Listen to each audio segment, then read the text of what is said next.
नमस्ते। आज ना हम सब मिलकर एक तरह की जासूसी करने वाले हैं। अपनी ही दुनिया की जासूसी। ये कोई बोरिंग क्लास नहीं होने वाली, बल्कि एक मजेदार खोज होगी। हम पता लगाएंगे कि हमारे चारों ओर जो कुछ भी है वो आखिर बना किस चीज से है। तो सबसे पहला और सबसे बड़ा सवाल, हमारे आसपास की हर चीज, मतलब जो कुर्सी है, मेज है, यहाँ तक कि हवा, ये सब असल में है क्या? ये एक बहुत बड़ा रहस्य है ना?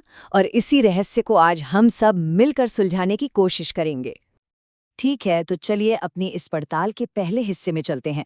शुरुआत करेंगे सबसे बेसिक चीज से, मतलब उन चीजों से जो हमें रोज अपनी आंखों से दिखाई देती हैं।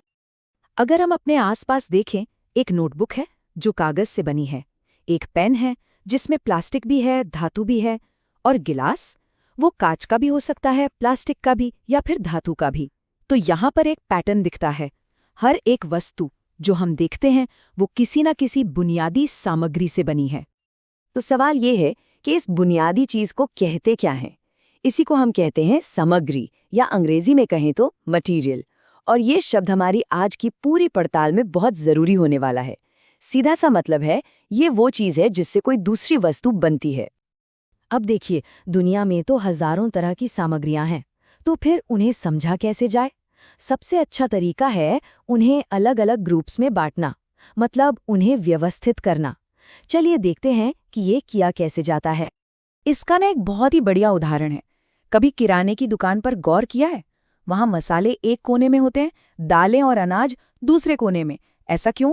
ताकि उन्हें ढूंढना आसान हो।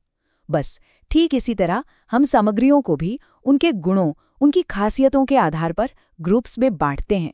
इससे उन्हें समझना और इस्तेमाल करना बहुत आसान हो जाता है। यहाँ एक मजेदार सवाल आता है।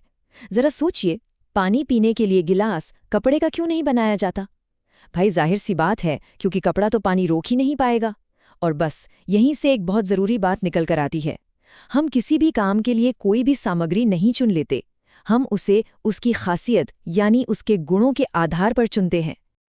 तो अब हमारी असली जासूसी शुरू होती है। ये जो गुण है ना, ये हमारे सुराग हैं।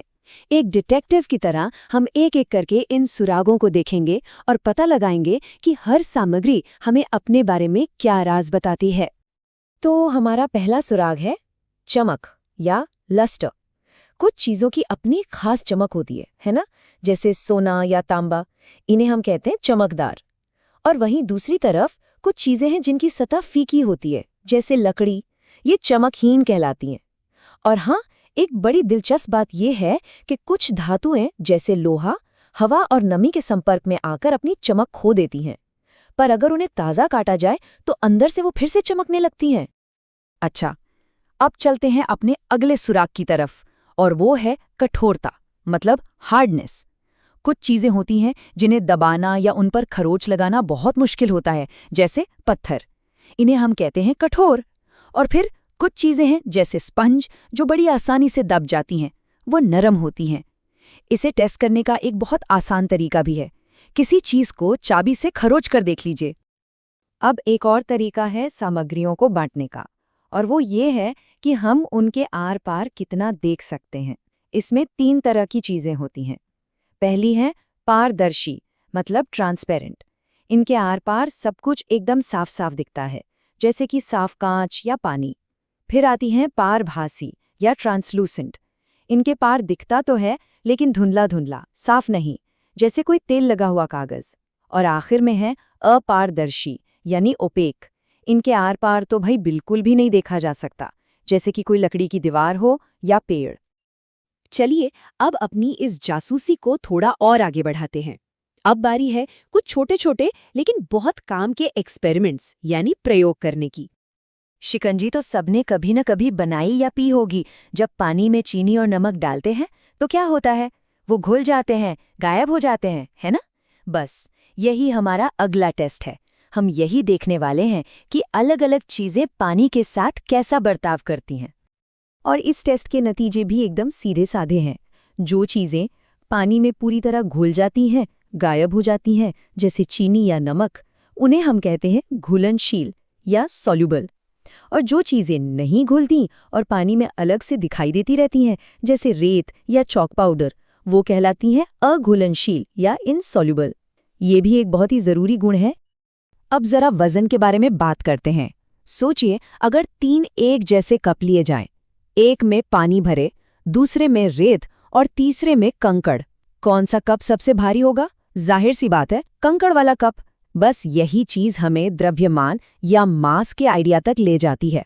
इसका मतलब ये है कि बराबर जगह घेरने पर भी कुछ सामग्रियों में दूसरों के मुकाबले ज्यादा पदार्थ होता है। तो अब तक हमने बहुत सारे सुराग इकट्ठा कर लिए हैं। चमक, कठोरता, वो पानी में घुलती हैं या नहीं। पर अब एक बड़ा सवाल उठता है, क्या कोई एक ऐसी चीज है, कोई एक ऐसा गुण जो इन सभी सामग्रियों में कॉमन हो? मतलब चाहे वो लोहा हो, पानी हो या लकड़ी, सब में एक जैसी हो? इस छोटी सी बात पर जरा गौर कीजिए। अगर किसी कुर्सी पर एक बैग रखा है तो कोई और उस कुर्सी पर नहीं बैठ सकता। क्यों? क्योंकि उस बैग ने वो जगह घेर ली है। और बस यही है हमारा सबसे बड़ा, सबसे यूनिवर्सल सुराग। दुनिया की हर चीज जगह घेरती है। और साइंस की भाषा में इसी घेरी हुई जगह को हम कहते हैं आयतन या वॉल्यूम। ये वो पहला गुण है जो दुनिया की हर सामग्री में मौजूद है। और वो जो हमने वजन वाला टेस्ट किया था, याद है? वो हमें हमारे दूसरे यूनिवर्सल गुण तक पहुंचाता है, और वो है द्रव्यमान या मास। इसका सीधा सा मतलब है कि किसी चीज में कितना पदार्थ है, कितना सामान है। तो अब आता है वो अंतिम जवाब, वो ग्रैंड फिनाले जिसके लिए हमने ये पूरी पड़ताल की।